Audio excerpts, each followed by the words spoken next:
Baik, terima kasih rekan-rekan pers atas kehadirannya dan meliput serta tadi mendapat kritik juga dari Ibu Megawati Soekarno Putri. Artinya rekan-rekan pers sudah dianggap sebagai satu keluarga besar kita, keluarga kebangsaan Indonesia Raya. Karena Ibu Mega memang dengan prinsip Satyam Eva Jayate pada awalnya kan melakukan evaluasi karena beliau menerima masukan dari kader-kader partai bagaimana dalam pemilu presiden yang lalu, dan ini juga dibuktikan oleh dissenting opinion dari 3 hakim MK bahwa terjadi kecurangan, abuse of power dengan menggunakan alat-alat negara dan juga sumber daya negara. Padahal alat negara seperti Kepolisian Republik Indonesia seharusnya netral. Seharusnya hukum tidak bisa dijadikan sebagai alat kekuasaan. Hukum tidak bisa dijadikan sebagai alat intimidasi. Bahkan hukum dalam praktek lebih lanjut ternyata juga bisa menjadi alat untuk melakukan suatu perubahan-perubahan struktur ya di dalam partai politik yang seharusnya berdaulat. Sehingga Bu Mega ketika memberikan kritik itu adalah untuk kebaikan bangsa dan negara, agar watak demokrasi yang otoriter, watak demokrasi yang pimpinannya tidak berpihak pada bangsa dan negara tetapi berpihak pada kepentingan sempit, apalagi menggunakan segala cara untuk memperpanjang kekuasaannya, itu tidak bisa terjadi. Dan Ibu mengelurahkan semangat juang bagi kita untuk berani meluruskan hal-hal yang tidak benar di dalam praktek-praktek demokrasi kita. Tidak perlu takut.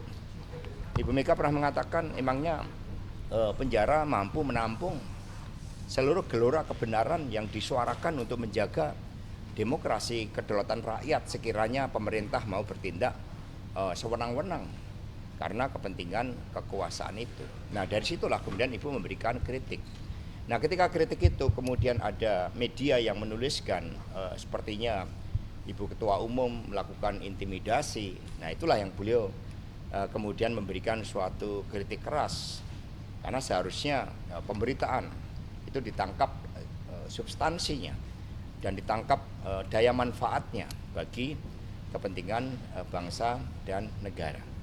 Ya, itu yang dapat kami tambahkan. Dan kemudian kalau terkait dengan pilkada, ya partai terus yang menyerap aspirasi rakyat. Hari ini ada 305 pasangan calon kepala daerah dan calon wakil kepala daerah yang telah diumumkan, dan sebagian besar itu berasal dari kader PDI Perjuangan. Kami juga banyak mendengar ada beberapa upaya untuk mengganjal.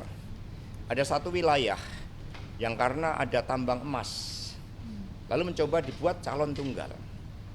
Dan partai-partai lain mencoba ditutup aksesnya untuk dapat secara bebas mencalonkan itu. Sehingga kepentingan pilkada seringkali bergeser, sama dengan kepentingan pilpres ditumpangi dengan berbagai kepentingan untuk memperebutkan sumber daya negara yang seharusnya bumi, air, dan kekayaan alam yang dikandung di dalamnya dikuasai negara dan dipergunakan sebesar-besarnya untuk kemakmuran rakyat. Inilah yang diluruskan oleh Ibu Megawati Soekarno Putri tentang watak kekuasaan yang seharusnya untuk rakyat. Mas, sebelum ke pilkada tadi di pidato Ibu juga sempat menyebutkan berkali-kali ingin bertemu dengan Kapolri, Mas. Nah, ini seberapa serius sebenarnya Ibu Mega sebenarnya ingin bertemu dengan Kapolri, dan apakah sudah disampaikan secara formal untuk bertemu dengan Kapolri, dan apa yang menjadi latar belakang pertemuan tersebut? Yang menjadi latar belakang adalah begitu banyak laporan yang masuk ke Ibu Ketua Umum tentang penyalahgunaan fungsi penegakan hukum, dan itu dipakai secara masif di dalam pemilu yang lalu di situ. Sehingga inilah yang kemudian Ibu mengingatkan bahwa pemimpin tertinggi Polri harus bertanggung jawab bagi kepentingan bangsa dan negara, bagi kepentingan merah putih. Jangan dipersempit kepada kepentingan sepihak hanya karena ambisi kekuasaan itu. Itu yang diingatkan oleh Ibu Megawati Soekarno Putri, dan teman-teman pers juga harus berani menyuarakan kebenaran itu.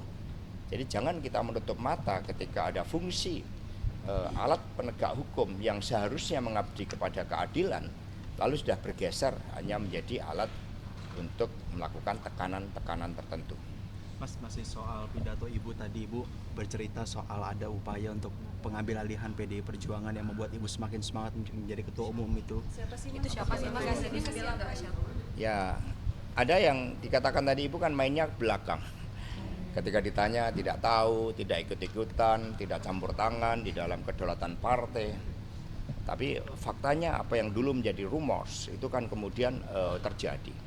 Sehingga ini menjadi pelajaran berharga bagaimana kedaulatan partai politik itu harus dibangun. Tetapi saya menangkap aspirasi dari bawah, dari kekuatan arus bawah PD Perjuangan yang militan, yang setiap Sabtu Satgas kami melakukan konsolidasi. Kalau ada yang mengganggu kedaulatan partai, apalagi Ketua Umum PD Perjuangan, Putri Proklamator, seluruh jajaran partai akan bergerak. Seluruh anak ranting-ranting PAC Satgas partai akan bergerak menjaga marwah partai, marwah Ketua Umum partai yang memang punya legacy di dalam membangun demokrasi untuk rakyat. Bersusah payah agar hak untuk memilih itu diberikan kepada rakyat secara bebas. Tapi dalam pemilu langsung, dalam pidato Ibu Mega ternyata bisa disalahgunakan. Nah, kekuasaan yang menggunakan hukum dan segala cara inilah yang harus kita hadapi bersama-sama. Mas, soal wacana pergantian marak juga partai politik diobok-obok oleh pihak kuasa ya Pak. Ini apakah ini ada korelasinya mengenai hal itu dari pidato Bu Mega tadi? Ya, tiada asap tanpa api. Sehingga disampaikan Ibu adalah menyuarakan kebenaran. Partai punya ADRT, punya kedaulatan. Ketika sosok yang sebelumnya betul-betul seluruh permintaannya dipenuhi, tapi kemudian tetap saja hukum dijadikan sebagai alat memaksa seseorang mundur, itu yang diterima laporannya kepada Ibu Megawati Soekarno Putri. Hal-hal itu tidak bisa kita biarkan. Apalagi kita ini punya marwah sebagai bangsa pejuang. Kita bukan orang yang bisa ditakut-takutin. Belanda saja kita lawan. Mas, dengan kabar rencana pergantian Pak Yasona itu apa itu masih menjadi bagian dari upaya untuk mengambil alih PDIP itu, Mas? Ya, sejak dulu dalam konsep tata pemerintahan yang baik, Presiden punya hak prerogatif. Ya, kita menghormati hak prerogatif dari Presiden itu. Sejak awal kita kan nggak pernah neko-neko. Ketika kami menghantarkan menjadi Presiden, apakah kemudian kami minta seluruh menteri? Kan juga tidak. Kami bisa bekerja sama dengan partai politik. Kami nggak pernah melakukan tekanan-tekanan, tidak pernah ada dendam ya terhadap masa lalu. Kami menatap masa depan. Jadi itu seharusnya juga dipakai bahwa berpolitik untuk menang itu juga hanya 5 tahun. Wujudkan janji-janji kampanye. Ketika rakyat tidak memberikan kepercayaan, ya kita perbaiki diri. Itu ajaran moral politik yang dicarikan Ibu Mega kepada kami. Tapi upaya ambil alih itu sejauh ini infonya dengan cara apa sih, Mas? Sama DKI belum diumumkan. Hari ini. Kenapa Banten sama DKI? Kita lihat permainan dulu, karena masih ada yang mau mengatur-ngatur. Sampai kemana mengatur itu mengalir sampai jauh, nah, kita akan lihat dulu. Itu seni dalam politik. Mas, tapi soal upaya ambil alih itu Ya, gelombang kedua kan pendaftaran tanggal 27. Tanggal 24 KPU akan mengumumkan tentang rencana pendaftaran tersebut. Tentu pada hari-hari itu kita akan lihat. PD itu selalu melihat momentum historisnya juga dan juga aspek-aspek energi positifnya bagi kemajuan bangsa. Upaya pengambilan alihan tadi itu sejak kapan? Terus kemudian mungkin mulai turun soal itu. dan dilakukan dengan cara apa, Mas? Ya, ada yang secara empiris terbukti menggunakan cara hukum bisa mengambil alih. Tapi beda dengan PD Perjuangan. Kita ini partai perjuangan yang anggotanya militan. Dulu ketika kita menghadapi rejim yang otoriter, semua berani bergerak. Ya, nyawa bagian dari pengorbanan terhadap cita-cita. Itu PD Perjuangan. Jadi kami tegaskan, jangan ganggu untuk Putri Proklamator yang menegakkan kebenaran di Republik ini, yang membangun demokrasi di Republik ini. Sekiranya ada yang mengganggu akan berhadapan dengan seluruh kekuatan PD Perjuangan. Dan ini resikonya nanti ke arah ekonomi. Karena apapun ketika hukum tidak bisa dijadikan pegangan, nggak ada investor yang datang mau dikasih 190 tahun.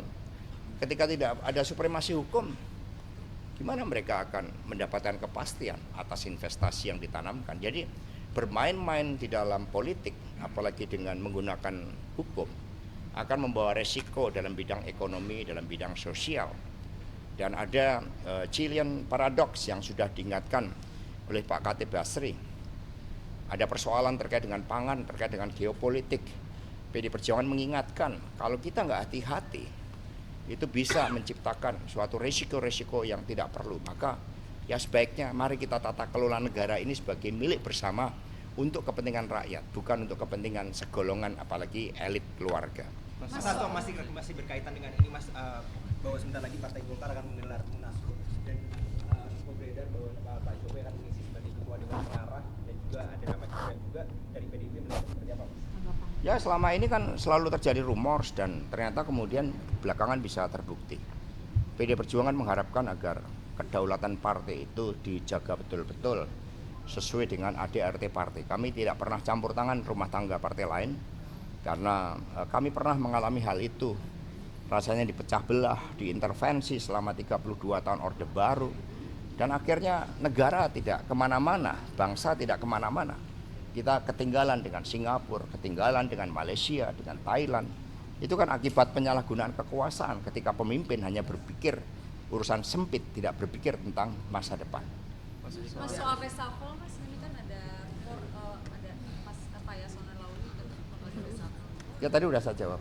Kalau Bali bagaimana Bang pertimbangan yang belum diumumkan untuk hari ini? Ya bareng-bareng, kan momentumnya biar seperti anak Krakatau, itu kan membawa. Persaingan kuat Bang antara dua kader Bang Pak Koster sama Pak Dini. Ya semua dikonsolidasikan dengan baik. Soal Airin dong. Soal Airin bapak-bapaknya seperti gimana? Ya Mbak Airin udah bertemu dengan Pak Baskara, sudah bertemu dengan saya. Dari pengalamannya ya memiliki kapasitas sebagai pemimpin untuk memimpin Banten. Kemajuan di kota Tangerang Selatan tidak bisa diragukan karena kepemimpinan beliau. Sehingga partai siap bekerja sama.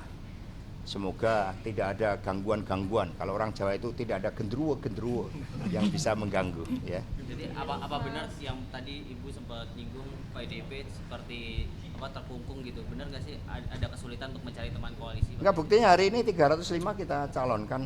Tetapi PDI Perjuangan percaya kalau ada yang menggunakan kekuasaan untuk menghambat suara rakyat, akan ada arus balik.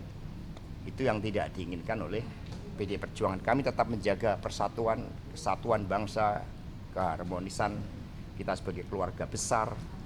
Ya tetapi di dalam menegakkan kebenaran kami diajarkan untuk berani. Nggak perlu takut masuk penjara, karena Bung Karno pun masuk penjara karena keyakinannya dan terbukti itu bagian dari ritual seorang pemimpin mendapatkan gemblengan-gemblengan di penjara. Yang penting bukan pada masalah korupsi. Ya, kalau saya pribadi ya kalau mau korupsi kenapa dulu nggak mau jadi pejabat negara? Mau jadi menteri dua kali nggak mau, anggota dewan 3 kali juga nggak mau, lebih memilih membangun partai, masa kemudian melakukan hal-hal yang bertentangan dengan hukum. Tetapi prinsipnya kami digembleng oleh Bu Mega untuk berani menegakkan kebenaran meskipun menghadapi intimidasi. Mas soal putusan PT UN yang membatalkan pengangkatan Pak Soeharto sebagai ketua hakim MK, Mas. Jadi memiliki implikasi panjang. Ini kan intervensi kekuasaan, pelanggaran etikanya sangat jelas. Masa nggak tahu malu dengan pelanggaran etika seperti itu? Kemudian masih mencoba untuk menjaga marwah jabatannya yang sebenarnya itu udah kehilangan etika. Ini kan pelanggaran yang paling berat, itu kan pelanggaran etika. Implikasinya sangat luas. Lalu apakah kemudian keputusan-keputusannya tidak sah? Ini kan harus menjadi pertimbangan kita. Tetapi ini juga tidak mungkin terjadi tanpa intervensi hukum. Orang sudah oleh tokoh-tokoh hakim MK senior yang kredibel, oleh tokoh-tokoh akademisi yang kredibel menyatakan telah terjadi pelanggaran etika berat. Masa ini kita diamkan lalu mengajukan gugatan? Kemana? Kita punya harga diri dan hati nurani. Mas Hasto, untuk DKI Jakarta sendiri tadi Pak Ahok menyatakan siap seandainya partai memerintahkan untuk maju di DKI Jakarta. Ya. Pak Anies Baswedan ini gimana Pak? Ya, saya bilang Pak Ahok kemarin, nanti ikut lomba-lomba 17 Agustus. Kalau bisa panjat pinang sampai ke atas, ya itu berarti elektoral tinggi juga, kemampuan manjat pinangnya tinggi. Jadi nanti Ibu Mega yang akan memutuskan untuk Jakarta. Mas Hasto tadi Bu Mega sempat banyak menyinggung soal proses hukum ya Pak ya, dengan penegakan hukum. Nah terkait dengan konteks itu, Mas Hasto sendiri apakah belakangan ini sudah menerima panggilan dari KPK ya Mas ya, gitu terkait. Kita siap menerima panggilan sehari 3 kali juga siap. Tapi karena kita kan berdiri pada kebenaran. Jadi nanti akan kelihatan ketika hukum itu dijadikan sebagai alat kekuasaan. Kami katakan Bung Karno proklamator bangsa untuk menjadi pemimpin itu rela menanggung resiko-resiko yang sangat berat sekalipun, dan itu bagian dari pengorbanan cita-cita. Jadi saya siap memenuhi panggilan itu. Sejauh ini sudah ada menerima surat panggilan belum Mas? Apa? Di taruh istana sekarang tuh aromanya kental kolonial gitu Mas. Nah, padahal kan tuh istana itu juga Masa kerasa aroma kolonial baru setelah 9 tahun. Iya kan? Itu. Jadi yang penting tidak ada kolonialisme hukum. Tidak ada kolonialisme penguasaan tanah. 190 tahun tanah untuk mengundang investor yang nggak datang-datang. Itu kan kolonialisme baru. Pak Sekjen, kembali ke pilkada tadi Pak Edi Rahmayadi sudah pakai baju merah nih Pak Sekjen, apakah sudah ber-KTA nih Pak Sekjen? Ya, saya menceritakan kepada Pak Edi Rahmayadi pada saat jumpa yang di DPP hampir 2 jam. Saya ceritakan garis kebijakan politik pertahanan dalam cara pandang Bung Karno. Beliau kaget juga pada masa Ibu Mega, kepemimpinan yang rekonsiliatif. Pak Edi Rahmayadi kaget karena apa yang saya sampaikan, hasil disertasi saya tidak pernah diajarkan. Sehingga akhirnya beliau langsung connect, langsung suasana kebatinannya sama. Sehingga akhirnya udah klop. Mas Hasto katanya Mas Anies juga akan dimerahkan. Itu gimana Mas? Isu soal itu. Kita lihat, cermati, karena tadi kan saya katakan untuk Pilkada DKI, Jawa Barat, kemudian Jawa Timur, Sumatera Utara, bahkan di beberapa wilayah yang kaya dengan sumber daya alam itu mencoba diatur-atur. Kalau bisa calonnya ini, jangan calon yang terkenal itu kan mencoba dipakai. Maka kami tetap membangun komunikasi dengan partai lain. Masa kita nggak belajar dari saudara kita, kurang apa loyalitasnya, akhirnya dikerjain juga. Mas, tapi melihat peluang kerjasama dengan siapa kalau di DKI Mas? Karena terakhir PKB sudah menyatakan komitmen dengan Gerindra di DKI dan di Jateng itu. Ya, nanti komitmen itu kan baru masuk setelah pendaftaran. Bahkan setelah didaftarkan pun, kalau ada calon tunggal, KPU akan memperpanjang seminggu. Disitulah bisa terjadi perubahan konfigurasi, dan kehendak rakyat itu hukum yang tertinggi, bukan kehendak elit. Mas, sedikit update untuk yang di Jawa Tengah Mas, ini sebagai salah Ini jawabnya jadi berani ya, karena tadi ditanya Bu Mega kan berani, jawabnya jadi berani. Mas, untuk sedikit update-nya untuk di Jawa Tengah seperti apa sebagai salah satu kandang banteng, karena kabarnya untuk relawannya Pak Hendi dan juga Pak Andika ini sudah mulai bergerak bersama-sama. Ya kan udah ada tuh spanduk Banteng Perkasa, Hendi yang Jaya, kira-kira itu. Ya itu bagian dari ekspresi, karena di dalam demokrasi langsung harus memperkenalkan diri. Tapi nanti keputusan Ibu Mega yang akan menetapkan pada momentum yang tepat. Apakah artinya ada kemungkinan untuk digabungkan dan berjalan mencalonkan kader PDIP dua-duanya gitu?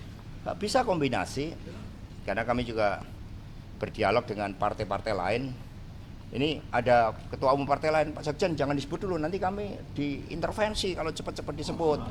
Nah, itu juga ada yang mengatakan seperti itu. Jadi yang penting nanti tiba-tiba kita bergerak. Nah, itu juga ada. Nah, sehingga ini bagian dari strategi, prinsipnya PD Perjuangan akan menempatkan pasangan calon terbaik yang bertanggung jawab pada masa depan bangsa dan negara dan menyelesaikan masalah rakyat karena kemampuan kepemimpinannya. Maka tadi Bu Mega setiap memberikan rekomendasi, Bu Mega selalu tanya, berani tidak? Berani tidak? Karena itu yang sekarang yang diperlukan adalah keberanian untuk menegakkan kebenaran. Kita ini bangsa pejuang. Belanda saja kita lawan, sekutu pemenang Perang Dunia Kedua. Kita hadapi di Surabaya, masuk sekarang takut pada tekanan hukum. Kalau di DKI peluang dengan Nasdem gimana Mas? Ya peluangnya cukup, kita komunikasi cukup baik.